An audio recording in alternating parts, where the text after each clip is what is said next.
what is the road ahead?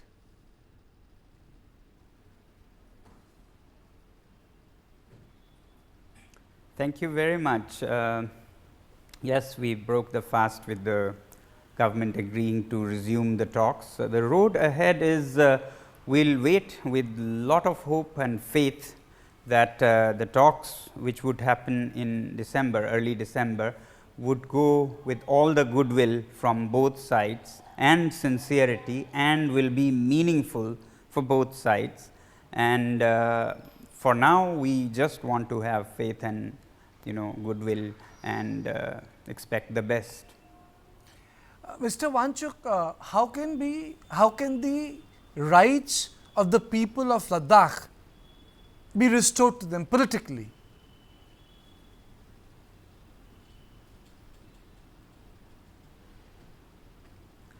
Yes, thank you very much. Yes, Ladakhi people have gained a lot in the making of the UT, but also lost a lot.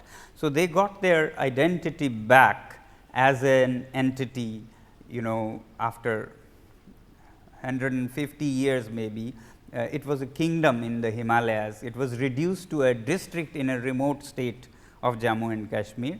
Now, it is Ladakh, the union territory. However, we got the body of the union territory without the soul, that is democracy.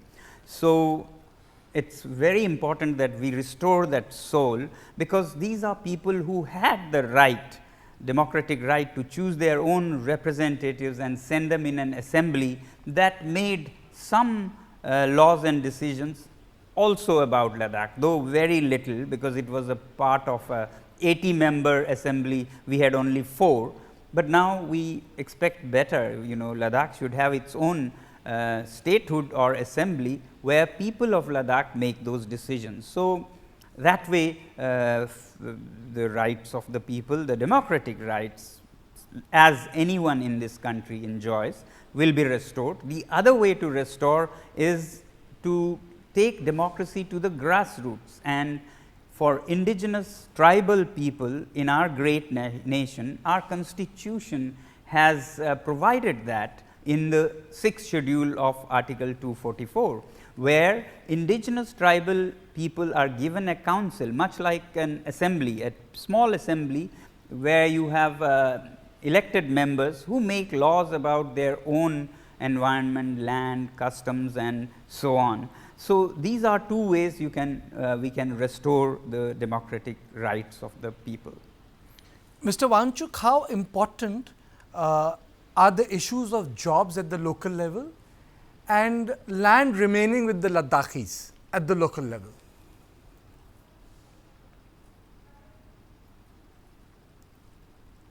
So, issues of job is become really critical. You cannot imagine, young sons and daughters who their parents raised with much hardship, sent for the best education, are rotting. For the last 6 years, there haven't been a single recruitment at the gazetted levels for officers and so on. So, young people are losing their age limits and they are frustrated.